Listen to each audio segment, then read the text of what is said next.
हम अक्सर अपने पास्ट में जी रहे होते हैं। हम कभी अपने फेलियर पर स्टक होते हैं और कभी अपनी कामयाबी पर। हम कोई गोल अचीव करते हैं, उसे सेलिब्रेट करते हैं, डेट्स रियली वंडरफुल। क्योंकि माइंड साइंटिस्ट भी ये रिकमेंड करते हैं कि अगर आपने कोई गोल अचीव किया है then you should celebrate it. आपने कोई गोल अचीव किया है और आपकी थिंकिंग ये है कि अब आपको अपनी लाइफ में मजीद कुछ और अचीव करने की जरूरत नहीं है, अब आपको अपने आप को अपडेट करने की जरूरत नहीं है, देन इसका मतलब ये है कि आप अपनी लाइफ में स्टक हो चुके हैं।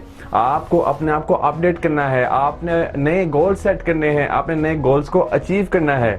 वही मोबाइल फोन कंपनीज हमेशा कामयाब होती हैं जो कि अपने मोबाइल फोन्स में अपडेट लाती रहती हैं, जो कि मजीद न्यू मोबाइल फोन्स लॉन्च करती रहती हैं। वही पॉलिटिकल पार्टीज कामयाब होती हैं जो कि मजीद प्रोजेक्ट्स लॉन्च करती हैं, जो कि अपने पास के प्रोजेक्ट्स को बार बार अपने वोटर्स को नहीं दिखाती, जो कि बार बार अपने पास के प्रोजेक्ट की वजह से वोट नहीं मांगती। क्योंकि आजकल लोगों को अंदाजा हो चुका है कि दुनिया बदल रही है और इस दुनिया के साथ चलने का सिर्फ एक यही तरीका है कि हम अपने आप को वक्त के साथ अपडेट करते चले जाएं।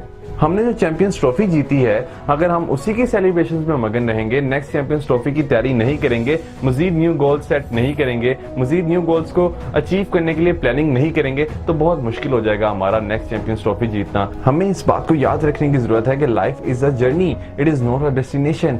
हमें अपनी थॉट्स का भी जायजा लेते रहना चाहिए कि कहीं हमारी थॉट्स एक जगह स्टक तो नहीं हो गई। हम बहुत दफा अपने फेलियर पर भी स्टक हो जाते हैं। अगर हम पास्ट में कभी फेल हुए होते हैं तो हम यही समझते हैं कि हम फ्यूचर में भी हमेशा फेल होते चले जाएंगे। हमें अपने पास्ट को एक्सेप्ट करना है, अपने माजी से बहुत कुछ सीखना है and then we should move on. हमें मूव ऑन कर जाना है, ना कि अपने पास्ट के ऊपर स्टक रहना है। एक जगह पर स्टक होना ना सिर्फ आपका टाइम वेस्ट करता है बल्कि ये आपकी मेंटल हेल्थ के लिए भी अच्छा नहीं है। सो अपने आप को अपग्रेड करते रहिए, अपनी थॉट्स का जायजा लेते रहिए, क्योंकि मूव ऑन करना बहुत जरूरी है। Just move on.